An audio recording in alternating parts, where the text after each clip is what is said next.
This is the Detroit Sports Podcast Network.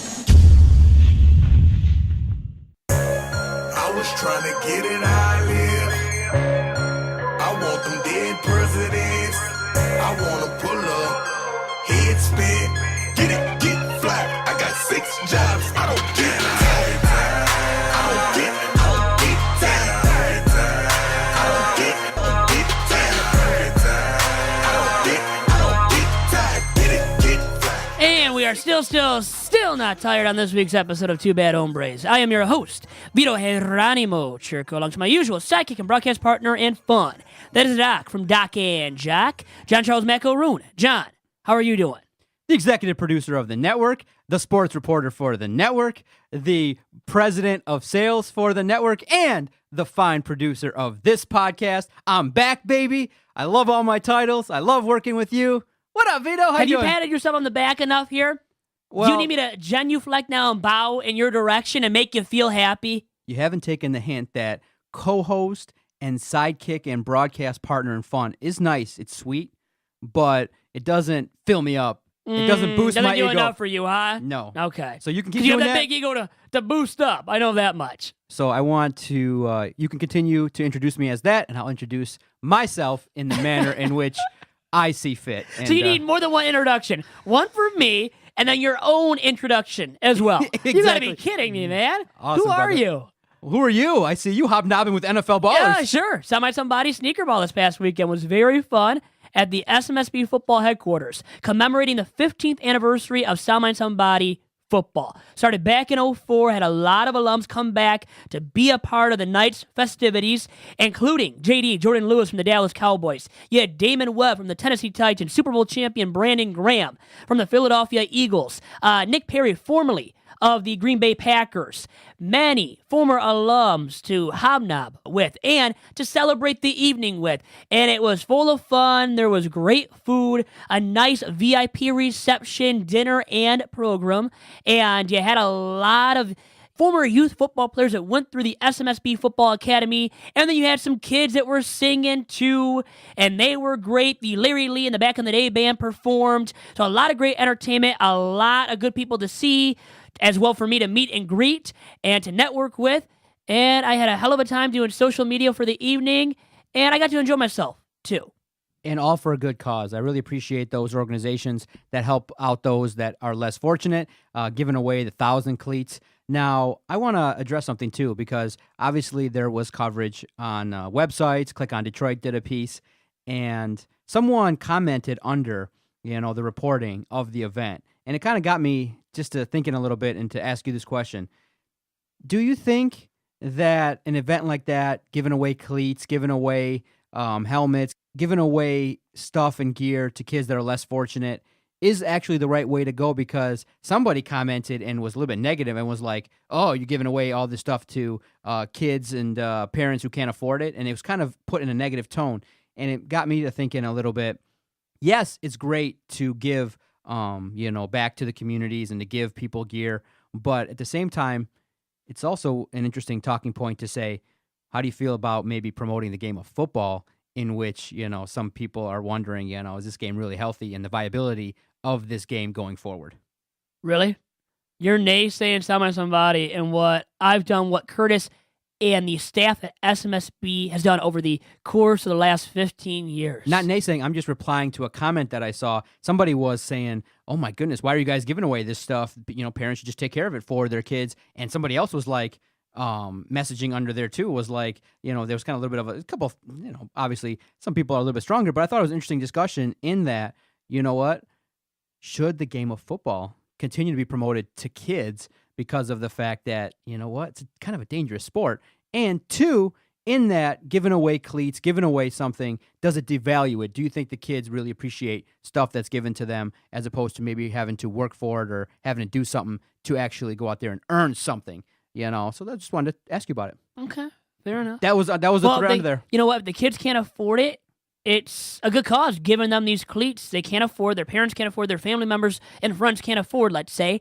So how are they going to get cleats outside of the means of a fundraiser, of free cleats being given away at this Adidas cleat giveaway? Once again, I think you already said it, so I'll reiterate it here. 1,000 free Adidas cleats were given away, courtesy of a sponsor in the past of the DSP network and Top Cat Sales, an entity that I do freelance work for, of the 6, 7, 8, 10 companies that I do freelance work for. So it was a fun evening, and then Sunday was the Adidas cleat giveaway, in which all these kids showed up. They had big grins on their faces. They were so appreciative, and they got to meet some NFL players as well for the first time, including the aforementioned Nick Perry, Damon Webb, and Jordan Lewis. Exactly. And so I thought that comment that was made by that guy was strong. I'm not going to give his name, but I thought it was a little bit strong. Or you should give his name maybe to call him out. No. That's some major stupidity, in my opinion. No, I think it's a fair talking point in that some people actually out there think that giving handouts away and giving free stuff to people sometimes maybe makes it so that it becomes an expectation. So it's too easy to get then. But what if the kids can't afford it? What if the family members can't afford it? The parents of these kids can't afford it. And I think right? that's There's a very that solid point, and it's a fair point, yeah. It's a very fair point that sometimes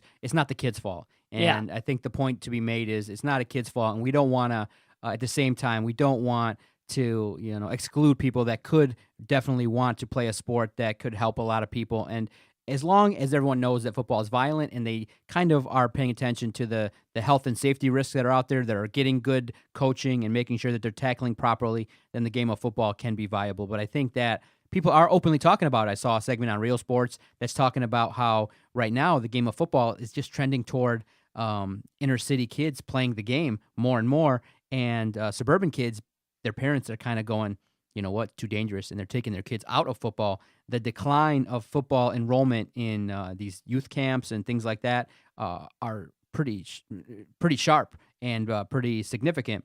And the rise of the game is happening in the inner city, and I think it was definitely well talked about in Real Sports, so definitely go check it out. But for Sound Mind, Sound Body, it's a great cause. I mean, how can you say it's not? I think you did a great job. The footage was great. Your interview with John Kelly was superb and spectacular.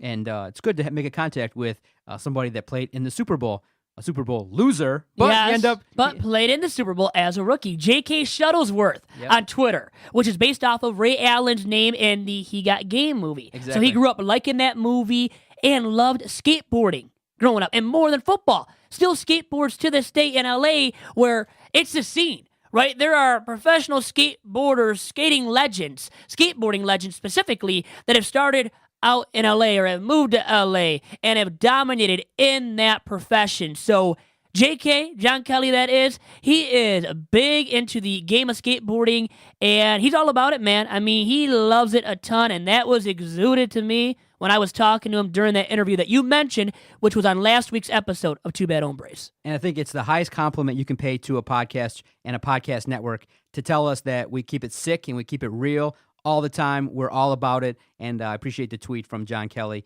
and I think that's the best I can make of what he messaged us. Yeah, because you and I don't really know what he was trying to convey with that message. I think what he meant is that he has stayed. I'm not going to even actually try to break it down because I don't know what it is, but you know what? Good intention, obviously, and it was nice for him to reach out to us and show us some support. And I think kind of to reference Sound Mind Somebody, that Sound Mind Somebody has always been that glue to these individuals that grew up with Sound Mind Somebody.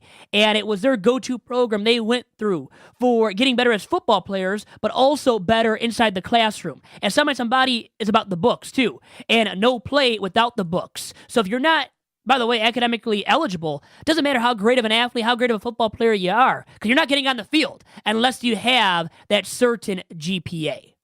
Definitely. You got to have expectations, and that's fair. Sound Mind Somebody, you've worked with them for years now. For years, since 2015, since really when I started at the DSP network, doing Tigers Talk only back then.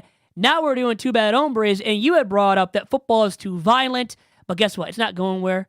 And will never, because of entities like Sound Mind Somebody, and because the NFL is simply a behemoth. College football is as well for ratings. And, you know, speaking of violence, how about the NHL? Fights happening all the time, maybe not as much as they used to when D-Mac, Darren McCarty, and the Wings and the Grind Line were all into it and were enforcers, and they were truly enforcers. Maybe not as many of them nowadays, but even the greatest players in today's game will fight when they have to, Doc. Now, this took place in the first round series matchup between the Capitals and the Carolina Hurricanes. It was 1-0 Carolina, 9:05 left in the first period. This took place in Carolina, and what happens is Svechnikov is kind of chirping a little bit with Ovechkin, and he kind of taps him a little bit with the stick, and he's, slashing him, and they meet up, and what happens is, what happens in a hockey fight is people go, hey, you want to go? You want to go? And they drop gloves. But when you watch the video, and we're going to play it here shortly,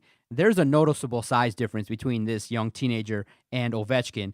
And the result of the fight, Ovechkin drops this kid on his ass. And unfortunately, the way he hits, the way he falls, gives him a concussion and could forever change the course of his career. We know the likes of those that have suffered with concussions, Eric Lindros. You have a guy on the Red Wings, Johan Franzen, that battled concussions and still not right to this day. And Sidney Crosby battled back, had missed seasons as a result of repeated concussions. More and more people are talking about it. That's why I talked about that with you in terms of kids in football. It's being talked about, so we can't just bury our head in the sand and say that everything's good. We want to look at a full picture of everything that goes on. And I want to play this clip and get a sense and have a little chat about hockey fights, and is this something that should be glorified, or is it something that maybe eventually, maybe in the next 5 years, should be outlawed? Caught behind the player, getting after one another. Svechnikov's ready to fight with him. Here we go. Ovechkin and Svechnikov trading right hands. Oh, the kid's knocked out. You got to get help. Get the trainer out there. Hurry up. Get out there. That's fighting out of your weight class. That's a KO. You admire the courage, but man, oh man. Scary moment as Alexander Ovechkin gets the better of the 19-year-old Andrei Svechnikov. He kicked his ass, and basically the fight, you saw it just before we started recording. They grapple, and Ovechkin gives 3 rights, and the dude's on his ass. And unfortunately, the announcers caught it, and they said it.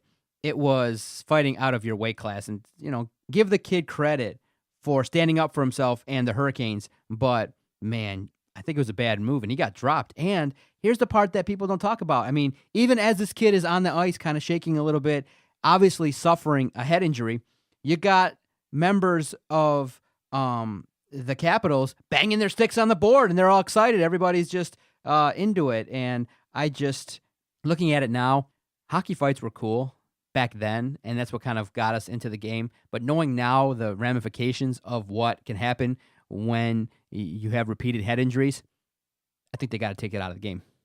Well, it's all fun and games until the guy is concussed, until he's bleeding on the ice, has to be taken to ER, to the operating room, maybe worst case scenario. But when these guys are losing consciousness, it's a bad thing. It should be talked about more too. That in the NHL and hockey overall wise, Doc, at any level, there is the issue with concussions, right? I think there is a worry about CTE that's not talked about enough, because guys can be concussed in the NHL, in hockey at any level, as easily as in football at any level, when there is hard hitting and hard contact, as physicality will never be removed from hockey. It's always going to be there. So when there is a big time pummeling, as Ovechkin delivered, this kid laying on the ice, lying on it, well, it's a bad look, I think, for the game. And then when the fans are just hitting the glass repeatedly and shouting and getting into it when the kid's on the ice and barely conscious, it's not really a good look for those fans, for the sport, or the game overall, I think, because I think, once again, the CTE factor that's brought up all the time, ad nauseum, with the game of football should be brought up when it comes to hockey and the NHL as well. Tough stuff, man. We joked around on a video on our Twitter page at Detroit Podcast. If you were a hockey player and someone challenged you, do you think nowadays, let's say you're a young 22-year-old and someone comes into you and checks you in an inappropriate way, or someone does that to, let's say, a friend of yours, let's say Nick, or somebody else that you're close with and you're a teammate of theirs on the hockey team, would you go down that road of maybe throwing down and getting into it and defending yourself? Because this is the other side of it, is that people will say, look, for those that want to challenge us and this discussion, some will say, look, these kids are signing up for a game they know is violent. Somebody has to educate them, and they now realize that, okay, when you play football, to step into that arena, to play hockey, to play on the ice, or if you're a professional wrestler or a mixed martial artist, to step into that arena, you got to kind of know what you're getting into and the inherent risks. that you're not entering into a game of table tennis or golf. You're entering into a combat sport where in hockey, there's full checking. Now, are the pads better? Are the amount of violent hits going down? Yes, there is attention paid to it. But at the same time, we all stand up and cheer, and we all ask for these brooding 6-foot defensemen to kick people's ass to get them off the puck. And what do we ask of safeties? We ask in the NFL, hey, Darius Slay, make sure you dislodge the ball from the wide receiver. And if you have to, put your shoulder into him to knock the ball out, you got to do what you got to do. So at the same time, I also understand that it is a violent game, but you got to kind of take a couple measures to protect. And I appreciate the announcer sticking up for the kid and kind of imploring and hoping that the Hurricanes would get their training staff out there as soon as possible. Well, you said you gave him credit for fighting Ovechkin. Mighty big Ovechkin, one of the best players in the game. It's brave. I almost think it's dumb foolery. I mean, it's stupidity on his part to fight Ovechkin. When you're smaller, it's Ovechkin. Why the hell are you fighting him? And I get there is the point of standing up for what you believe in for your team and teammates. And players have done that in the past, still do that to a certain extent. It's not as large of a thing, right, as it used to be once again when Darren McCarty and those guys were fighting other teams with the Red Wings back in the mid to late 90s, early 2000s. It's been diminished to a large extent. There's still some of this fighting, and I think it's dangerous. But you should know when you get into the game of hockey, as in the game of football too, you're in a dangerous, violent sport. There are going to be high-impact collisions because you're speeding ahead on the skates so fast. You're, going balls to the wall, right? For a lack of better terms there. In the NFL, too, and you'll lead to these high-impact collisions where you can get concussed and or severely injured in another way. And it can be a season-ending and or career-ending and debilitating injury. So you have to take into account that these games are dangerous sports and always will be. So if you want to go cry in the corner or you can't take the physicality, you shouldn't be signing up for hockey or football. But at the same time, there should be more education out there and more dialogue about the game of hockey being as dangerous as the game of football, I think at least. Tough stuff, huh? Did you ever play any contact sports, or were you always kind of like a guy that played softball, baseball? You never really did anything too much like karate. Did you ever do any boxing type stuff? Did you ever do anything of a combat type nature as a youngster, or anything that you do now, working out or anything like that, that's of combative nature? Well, John, just look at me. Do you think so? Hey, no, I might have, but no football, no hockey growing up. Now, my dad would skate. I barely even know how to skate, by the way. I never even put on pads. Never played down a football, okay? Never have, never will. Honestly, I would just go right on the ground. If I saw Ndamukong Suh, Aaron Donald coming at me, man, I'm going down right away. They don't have to hit me and put me down on the turf. I'm going down myself and or going into the fetal position in the corner. So, yeah, I'd be getting out of the way of one of those guys coming at me as rapidly as possible. Do you think fighting will be around in the NHL in the next 5 years? Yeah, because it's this masculine dude sport. These guys still think they have to fight to prove a point and to prove that they're tough. So I think it will always be a part of the game of hockey. Once again, I know it's already been diminished, but there's still going to be these youngsters out there, the Dylan Larkins of the world, and this kid that fought Ovechkin, that want to fight the best players in the game, the best fighters and biggest dudes in the game of hockey, and try to go pound for pound with them to prove that they're tough as well and going to hang in there with the big boys. So I think because of that and the trying to prove a point factor, that there will always be fighting in the game of hockey. All right, first time out. What do we got in the second half of the podcast, Vito? Second half of the podcast, we will get into a little bit about the Detroit Pistons, how bad they've been, but more about Tiger Woods, him winning the Masters, kind of out of nowhere for a lot of people, and then being awarded this Presidential Medal of Freedom from President Donald Trump. And then a little bit about porn? Yes, that will have to be brought up in the second half of this week's episode as well. We'll talk about a legal matter that came up this week that you and I both found to be quite interesting and really hilarious at best. So stay with us for the second half of Two Bad Hombres. And Doc, as you know, this fine episode of Two Bad Hombres is brought to you by DC Sports. And DC Sports is a fine company for all of your memorabilia needs and for autograph signings, including the Nico Goodrum signing coming up this Saturday evening at DC Sports, located at Lakeside Mall. To find out about more regarding this signing and other upcoming signings happening at DC Sports, please go online to DC Sports' terrific website at DetroitCitySports.com. And Doc, back here on Two Bad Hombres this week, and we had mentioned we wanted to touch on the Pistons. I did, at least briefly. I'm just going to say this, and we'll probably go on to the next topic, which is Tiger Woods. Pistons stink. I mean, can anything else be said about the Pistons right now? Or do we want to say anything else? Because the there really likelihood, should be too much talked about regarding them the right likelihood when you guys are listening to this, when you're working out or taking a walk and listening to this edition of Two Bad Hombres, there's a strong likelihood the Pistons are going to be down 2-0, and tonight will be Game 3, the first playoff game that will take place at Little Caesars Arena. I will be in attendance.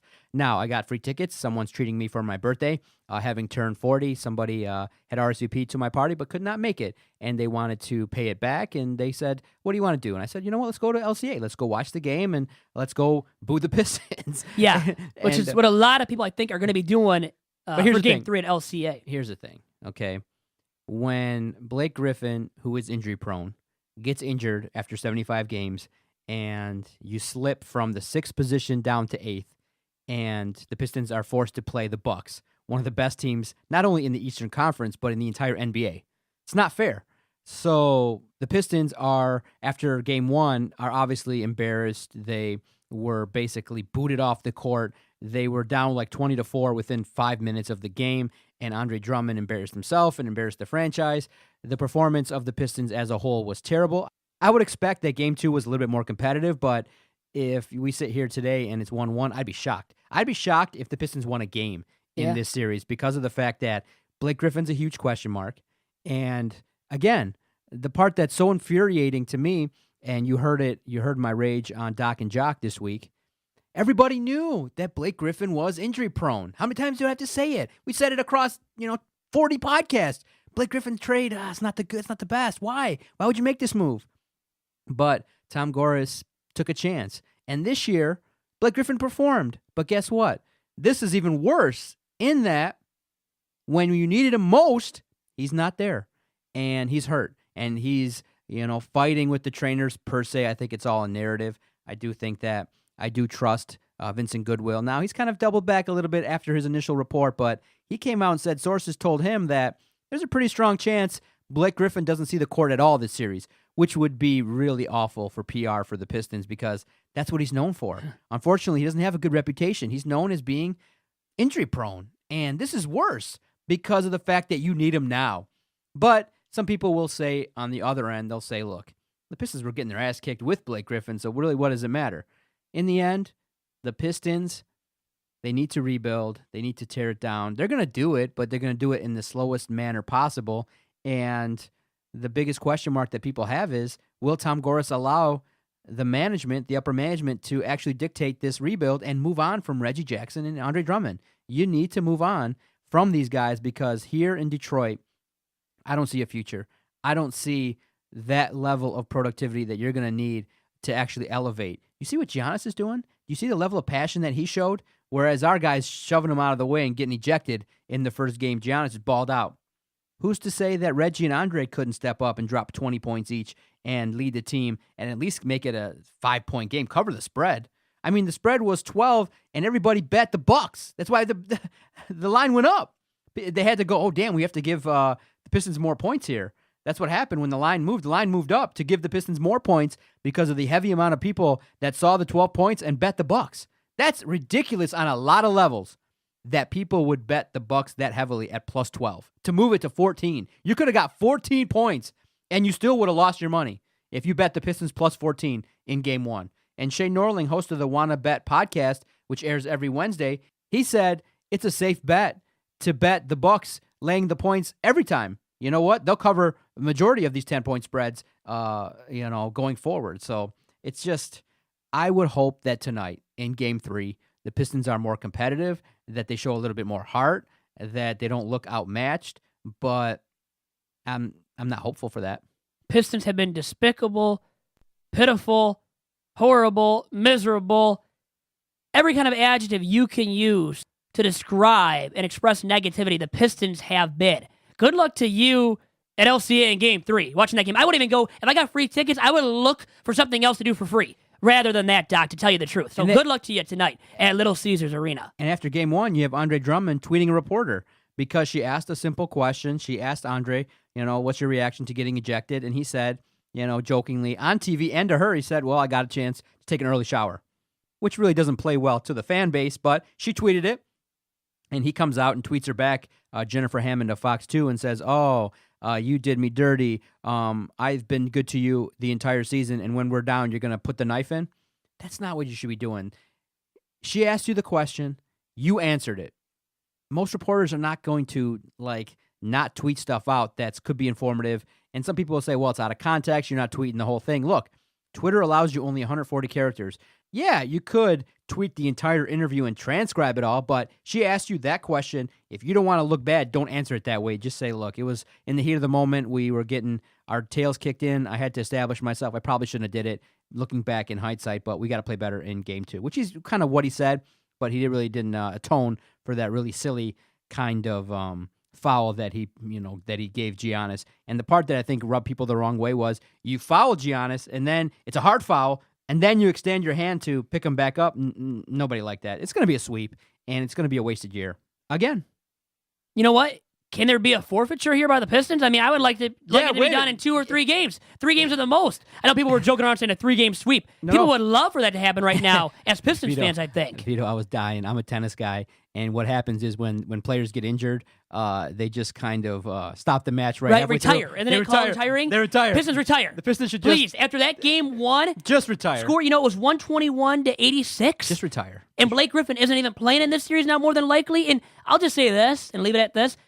Blake Griffin played most of the season, had a career-best campaign for himself in the NBA, Doc, and the Pistons won 41 games. So a career-best year amounted to that for the Pistons. 41 victories, a 500 record, and an 8 seed, meaning failure in the playoffs. First-round series sweep, more than likely, and especially now without the presence of Blake Griffin out there. Kaboom! The Adios. Pistons season, done. And nobody cares. Nobody cares. And for that being the case, time to move on to something that we all care about, which is Tiger Woods on Sunday and that great performance by him in the final round and throughout the weekend of the Masters, too.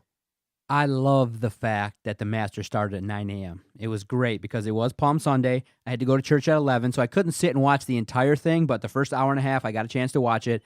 Now, I feel like the reaction to it has been a little bit too strong, knowing that everybody's a fan of Tiger Woods now, back on the bandwagon. Those that were crying, those that were kind of displaying the same level of emotion as Tiger, I think is a little bit too strong. I didn't get to the level of crying, but good for him. I think it's good for golf, good for this sport, and it's good for those that believe that, hey, give second chances, and just the sheer will that he had to come back to perform. I mean, and they were saying, 2 years ago that it would take him 4 hours to stretch just to get ready to practice. That, the back surgeries, the knee surgeries really left Tiger Woods hobbled. And for him to come back to this level, to not only get back on the tour, change his swing, but to win a major, good for him. His 15th, it brings spark. Everyone's talking about it. It was fun to watch, and I do like comeback stories, but I'll keep it in perspective. Look, this is a world-class golfer. This is a guy that has a strong knowledge of the Masters. He's won it several times. He's got a lot of green jackets. So this guy knows the course. He knows kind of how to win there. So for him to win his 15th there, it's special. Is it like this, situation where we can talk about the greatest comeback of all time? Is it in that category? I'll ask you and get your opinion on it. But I'm a guy that also looks at others like, John Elway, that looks at Peyton Manning with his neck surgeries, coming back to win a Super Bowl. Tiger Woods was a legendary golfer, and he's got skills, and he's won Masters before. It wasn't like he just disappeared off the face of the earth. This guy's been playing the tour. Now, was he able to finish seasons out? No. Was he winning as much? No. But he'd done so much winning before that the way I look at it is Tiger Woods is a legend, was a legend, and will grow, and his stature will continue to grow in his mid-40s. I mean, this guy's going to be playing golf for a minute, and he just got to ride it out and see how much health he can maintain. But good for Tiger Woods. It was good for golf. And I would just say pump the brakes on those that were like falling in love with Tiger Woods. And remember, he's still a flawed human being, still has to atone for the way he treated people and how he was. Now, he's a better guy now, which is all you can ask for. Hey, be a better guy. Don't act the same way. Don't be a dickhead, in your 40s like you were in your mid-20s and early 30s. But remember, he claimed sex addiction and mental health problems. So with that said, he worked on himself. He's a better version of himself. But remember, his actions cost him his family. So, you also have to add that in the picture. And it was a guy that had to do work on himself, and I'm thankful he did. Well, I was going to say, too, you kind of stole my thunder there. I devalue the narrative surrounding him being this great dude now all of a sudden, having the greatest comeback story in the history of sports, okay? More of that narrative I'm going to devalue because of the fact, let's remember what he did in the past. He has been known as a philanderer, right? Now, okay, so he had sex rehab, went through it. He's a better dude now. He's not going to do that now, right? Because he's a better man. He's beaten that addiction. But still, we have known about Tiger Woods in the past is the fact that he has been a bad dude off the golf course. He has not been a guy to aspire to become off the golf course. Has not been a great role model for our kids. And it's a reason why what Charles Barkley said long before I think I was born, at least before I was born, rings true now more than ever before. And it is a fact that these great athletes should not be our role models, our children's role models. It should be their parents, family members, and friends that they aspire to become. Those are the ones you look up to and aspire to become. Not this great golfer, a legendary golfer who has a chance, I know, at breaking Jack Nicklaus's majors record. He still has a chance at breaking that mark, even at, I believe, 42 years old now. So, big props to him for going through the injuries, the back issues. But I'm not going to say give him props for going through the philandering and beating that and going through sex rehab and getting better as a person subsequently, because he still cheated on his wife. He still did all of that, slept with hundreds, maybe even thousands of porn stars.